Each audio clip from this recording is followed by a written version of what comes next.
Diffusion, the international science radio show. We have a bouncer on the doors of perception. The good, the bad, the ugly. It gets pretty exciting. The myths, the truths. Toxicology. Astroseismology. Magnetism. The dark side. Genetically engineered potatoes. Planetoid. I love that word. Hello and welcome to Diffusion. Sit back and relax while we shake but never stir your brain with weird and wonderful science. I'm Ian Woolf. On this blast from the past, Sex on the Beach edition from 2009, Sarah Wood and Jacqui Hayes weigh up the environmental cost of the contraceptive pill versus the condom. And Marc West talks to celebrity chef Manuel Tarron about the science of cocktails. Which contraceptive is better for the environment, condoms or the pill? In 2009, Sarah Wood and Jacqui Hayes investigated. The lights are dim, the music's playing, the bottle of wine's cracked open, and just before you go in for the kiss, you're thinking, it's business time. It's business time. And what's more environmental, the pill or the condom? Sarah, have you asked yourself this before? Well, it was only quite a while ago when I had the task of looking into this exact question for G Magazine. So the most common forms of contraception are the pill and the condom. Just a couple of facts about usage. Well, first of all, how did you actually go out and decide which was better for the environment? Like, what do you look at? Do you look at just the use or do you look at manufacture? Yeah, the first thing you look at is pretty much the production. So the first section of the life cycle analysis when you're looking at the environmental impacts of a product is the production. So this is when they actually make a condom or they make the pill? Yeah, that's right. And condoms are actually made, well, most condoms are made out of latex, which is otherwise known as rubber. It's derived from rubber trees, which means that it's actually a renewable resource.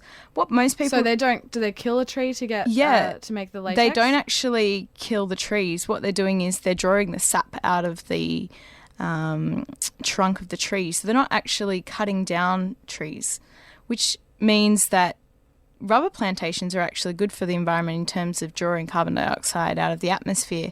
However, there's a lot of land clearing that goes on, especially in China and the Amazon, to make way for these plantations. And that land clearing and that monoculture. So monoculture is when there's like a whole bunch of trees but they're all identical? Yeah, so there's like a massive diversity of, like, say, a rainforest, and then they've knocked all that down to plant one species. And, you know, obviously that knocks out a lot of the populations and ants and stuff that everyone loves, or small mammals about. And things like that. So there's other alternatives to latex condoms, which are polyurethane condoms, which are made using fossil fuel derived oils. But they're not as common, and usually the main impacts we're looking at from the latex condoms. The pill, on the other hand, is a pharmaceutical product. So the estrogens in the pill are synthesized from a natural form of estrogen. A natural form, as in like where do they get it from? Well, I asked, getting this information out of pharmaceutical companies, as you know, is pretty hard. Yeah, right. They've probably got chickens somewhere producing it. Yeah, as far as I know, they've replicated this natural form of estrogen, and they put the pill that you see is actually full of a whole heap of fillers, lactose, and other fillers that they put in there. They actually put a lot of sugar in it to make it taste nice. There's a lot of additives that you don't actually think because That's just like when I have Panadeine and I suck the little outer coating off. Yeah. Nurofen or whatever. They're all good. But what you may not realise, and I don't know, actually, a couple of years ago, I went to the TGA down in Canberra and saw how they tested condoms. What's the TGA? It's the Therapeutic Goods Association. Oh, yeah. That's where they test condoms, and they do all these crazy things like stretch them and blow them up with water and see, you know, where their limits are, basically. And that process uses a lot of water as well. Yeah, well, what can they hold? They can hold like 10 litres or something, right? Yeah. I don't know what guy... no, let's not even go there. So the manufacturing process, which is greener? Well, I think it looks like the pill's manufacturing process is a lot Because of the monocultures in China. Yeah, there's a lot of impacts, including toxic effluents going into waterways from the condom manufacturing plants. Oh, There's a lot of the vulcanization process, which is a process of drawing rubber from water, from solution, actually creates a lot of toxic effluents. And because it's done in a lot of Asian and third world countries, the regulation of this effluent isn't very good. So that can flow into environments and actually cause damage, whereas the pill's usually manufactured in Europe or in more developed countries where the effluents are managed properly and they're treated. Okay. So what else do you look at in your life cycle analysis? So the next thing I looked at was the use and the packaging. Currently there's 10 billion condoms being used each year, which is a lot. 10 billion? 10 billion. Well, hang on, wait. How many people are there in the world? There's only like 6 billion people. Yeah, well, so that's just if one you're only having condom. sex once a year, that's... But then you've got to take into account the children, the geriatrics, the Christians. Well, a Durex condom survey actually showed that on average, globally, people have sex 103 times per year. Every 3 days? That's... Oh, no, not quite, but almost. Yeah, there's a lot of sex being had, which is a good thing. There's 10 billion condoms being used each year. Their role is as a contraceptive, but also to prevent sexually transmitted infections. Yes. Which in Africa and countries where AIDS is a massive problem, that becomes especially important, and that's where a lot of condom use is actually happening. Comparatively, there's 100 million women using 1.2 billion packs of the pill. They do come in 3-month lots, which cuts down on the extra packaging, yeah, which packaging. Women, if you're using the pill, go out and buy in bulk. Yep, buy in bulk. It's the best way to do it. People are having sex 103 times a year, and that would require about 9 boxes of condoms, which each contain about 12. Assuming, 12 of course, that no one actually reuses their condoms, which you shouldn't, because No. they're not meant to work as well. No. So assuming everyone uses their condom responsibly. Yep. 9 boxes of condoms per year, whereas the pill uses 12 small blister packages of pills per year. And are those blister packages recyclable? They're not. They're made of PVC, which is polyvinyl chloride. Right. They're not recyclable. They have an aluminium backing. So you do have to dispose of them in the waste. However, and the same with the condoms, always throw them out. Don't try and recycle don't try and those guys. recycle them. No one wants to be picking them out of the rubbish down at the collection centre. Anyway, so the condoms have about 232 grams of non-recyclable packaging, and a 1-month pill pack has about 20 grams of non-recyclable packaging. So when you look at that, 20 versus what was the other one? 232. So you've got like almost 10 times the amount of non-recyclable packaging for condoms. So when you think about it that way, the pill definitely wins out in terms of packaging. Okay, so what else do you look at then? Okay, So we've looked at production, we've looked at use. Yep, the next thing would be biodegradability, because you're throwing these things What out. happens to those condoms once you've used them? Do they stick around for 10,000 years? Well, the evidence is that they do stick around for a really long time, and it's not known exactly how well they break down, but the problem is they need to be exposed to air. So if they're in landfill, depending on whether they're buried into the landfill or whether they're exposed to air will, affect how long it takes for them to break down. And right now you can imagine there's not very much oxygen cycling through our landfill. Yeah. But being latex, it does mean that they are essentially a natural substance, and they will break down. Compost your condoms? Because you bin and compost your condoms. Well, I suppose you could, but I guess compost would be a bit of an anaerobic environment eventually. And also, would it attract vermin? Yeah. The best not thing is sure. not to compost them, because All right, chances are, if you're putting your compost on your garden and you've got nosy magpies going through, as we do at home, they could choke, and that's not a good thing. But when you look at the pill... Or worse, they could pick up your condom and then take it to your neighbour's house. Yeah, that'd be really embarrassing. But when you look at the pill, the key ingredient is an estrogen called ethinyl estradiol. And what does it do? What happens is when it goes through the body, it actually comes out when you go to the toilet. So there's small amounts left of it in your urine when you go to the bathroom. the problem with it being in the past, and you probably heard this in some science news back in the past, is that any of this sewage treatment water that gets into waterways, especially local river systems, can actually cause mutations in fish. A while ago, there was reports of male fish growing female hormones and having crazy mutations because of the pill basically getting into the water. And of course, if it's getting into the fish, it's getting into everything that eat those fish and then everything that eats them and all the way up the food chain. So we're talking like it's across the board in species around the world. Yeah, that's right. And so this upsets populations in terms of breeding females and males, which means that certain species could die out depending on, you know, this effect. But what I did was I had a chat to Stuart Kahn from the Centre of Water and Waste Technology at the University of New South Wales, and he gave me a really good insight into the research that's been done in Australia. And if you think about it, we're actually, a lot of Australia's population is on a coastline, and when you look at sewage treatment plants across Australia, most of them are on the coastline. So what's happening is the water's treated usually at 3 levels, and then that water is flowed out into the ocean. So by that stage, the water's diluted and it's not going into a local river system. So you reckon there's enough salt water that it really doesn't make that much big a difference? No. The problem is where you've got inland areas, and this is still the case for areas like Penrith or inland Sydney. Or even further, like out in Alice. Yep, or any rural communities where they've got sewage treatment. That sewage treatment water is going into local waterways. And there looks like at the moment there is some effects on some introduced species of mosquito fish. I mean, of course, we don't care about introduced species being affected, but the point is there hasn't been enough studies done on all native the native fish. species, yeah. Yeah, to tell whether it's actually having an effect. So are you telling me, Woody, that if I live near a coast, I should take the pill, but if I live inland, I should use a condom? Well, that's sort of the verdict that I came up with, actually, getting to that. If you're a male living in Alice Springs, don't drink the water. Unless you want some fun mutations. Well, my kind of, synopsis of the whole thing and my verdict was that if you're having sex in the city and you're on a coastline... Sex in the city. Yeah. Then it's better to use the pill because you're going to be contributing to less landfill waste.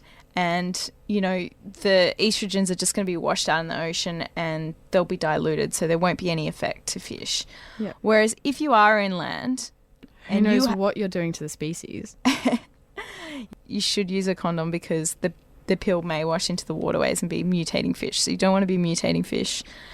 The other thing is to think about is, of course, if you are not in a long-term relationship and you haven't been tested for STDs. Be safe and always use a condom. And of course, using contraception is the more environmentally friendly option. Of course. As opposed to that's having right. no contraception whatsoever and increasing the population of the planet. Yeah. There you go. Go out and have sex responsibly. Thank you, Sarah and Jacqui.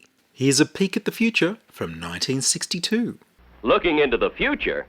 Why, here at the Bell Labs, it's part of our duty to look as far ahead as possible. The telephone of the future will be an even more prominent and versatile part of our lives than it is today.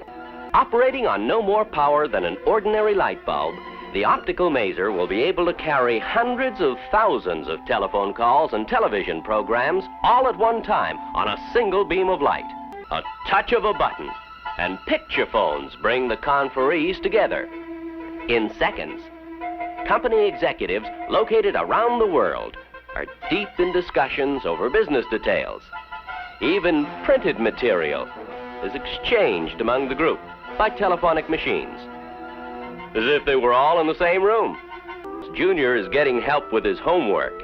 The program comes from an education center and is carried on a special TV circuit via telephone waveguide, a hollow tube that can carry hundreds of television programs and telephone calls at one time. Oh, dinner.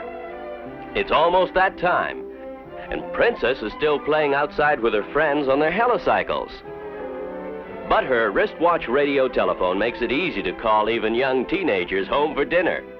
You're listening to Diffusion Science Radio. Send emails to science@diffusionradio.com. We're brought to you across Australia on the Community Radio Network and podcast over the internet on www.diffusionradio.com. And finally, is there a science to inventing new cocktails, or is it all art? In 2009, Marc West investigated the issue with celebrity chef Manuel Tarron. Do you think cocktail making is like a science experiment, or do you just throw it all in there and see what happens? What do you do? Yes, it is like a science experiment, but with any science, you have a hypothesis. You have a way of structuring something together in order to formulate what the outcome might or might not be, and like we did tonight with regards to certain experiments. Yeah, you can have a basic makeup, like, I showed you the window that had the, strong, sweet, sour and bitter, and you can use any of those combinations, but it's interesting to see what happens when you use a different sour or you use a different bitter, and we talked about different sours as well, passion fruit, and so it is like science where you can experiment, but you have to know the basics. You have to work within certain parameters. There are always exceptions to the rule. Yeah. And with anything, you can never get anything solid. There's always exceptions to the rule. And it's not all in the taste. There's a lot in the smell. We did heaps of stuff tonight with mint, which completely changed the way the cocktail worked. How does smell work? Smell is probably the most important. That old experiment where you kind of, you pinch your nose, or you have somebody hold your nose and you try different things and you try and guess what you're actually eating.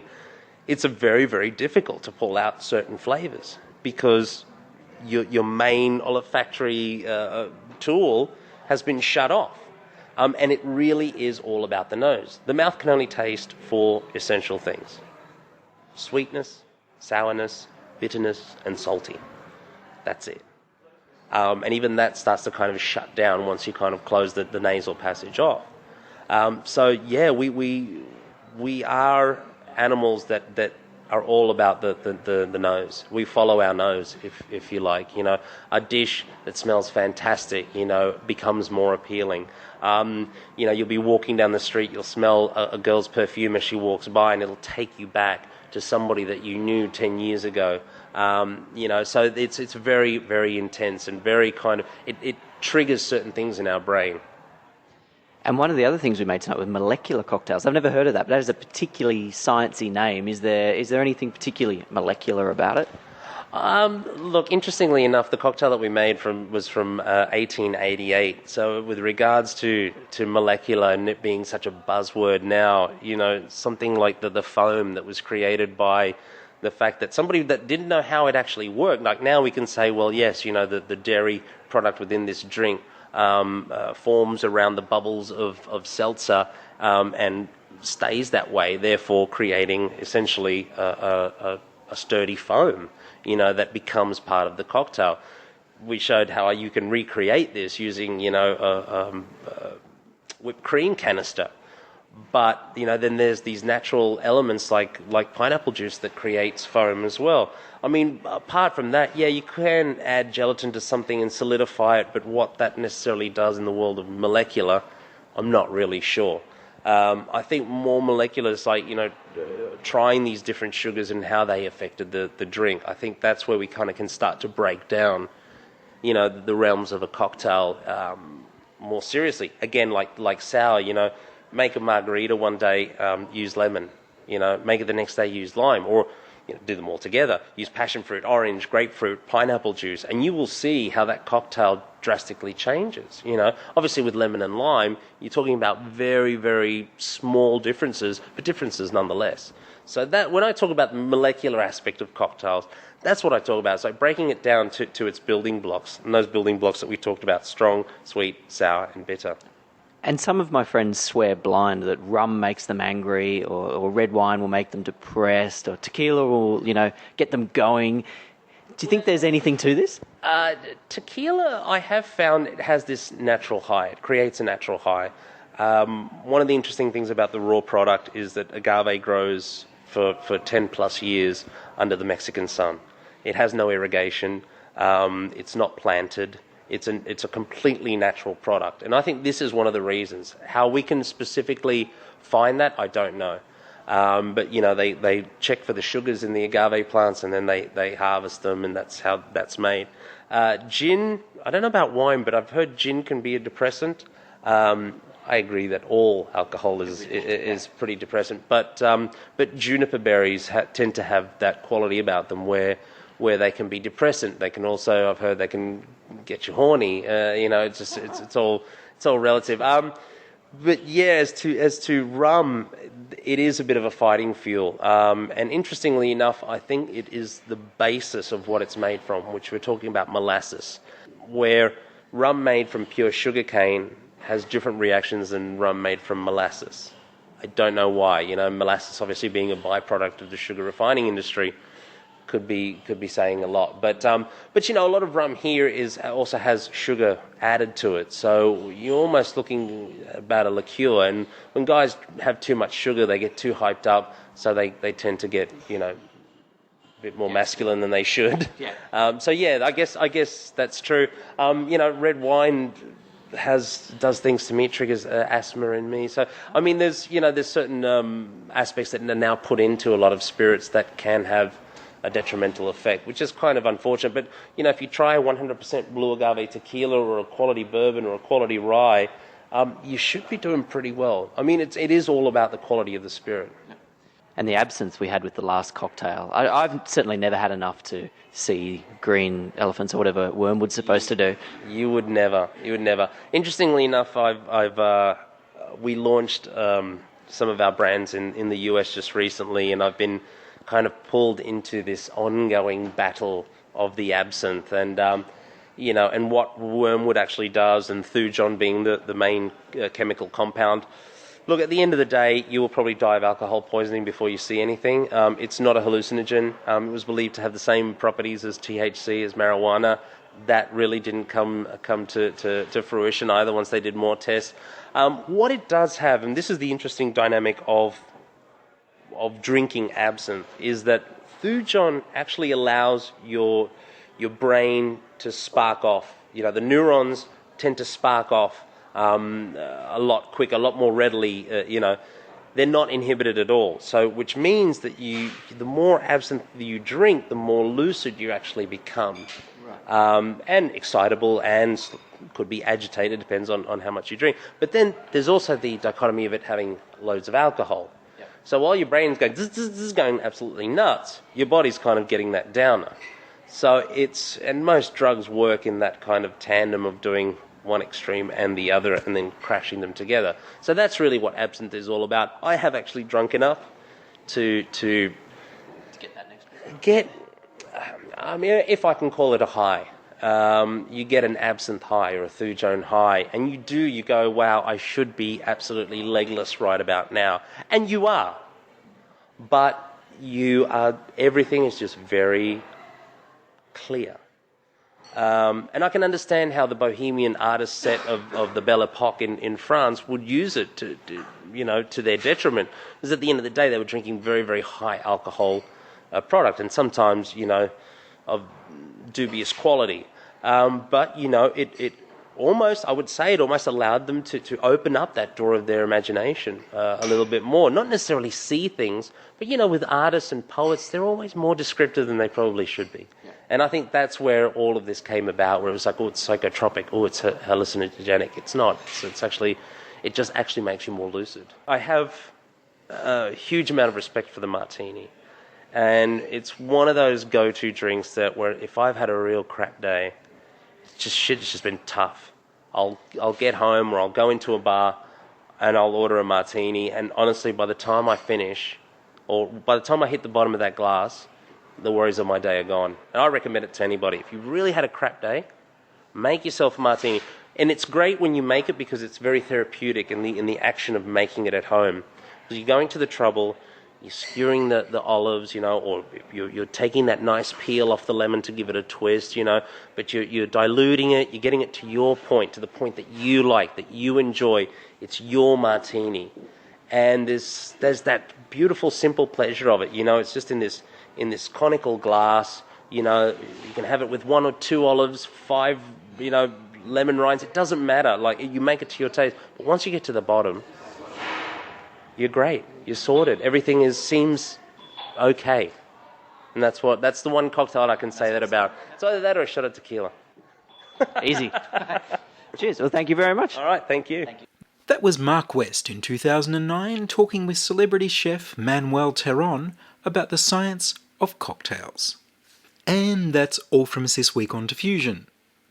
Are you a scientist, artist, biohacker or maker who'd like to be interviewed about your work? Would your company like to sponsor Diffusion? Send your contributions, opinions, helpful suggestions and donations to science@diffusionradio.com. That's science@diffusionradio.com. Please rate the show on iTunes and tell your friends. Follow me on Twitter @Ian Woolf. The news music was Rhinos theme by Kevin MacLeod of Incompetech.com.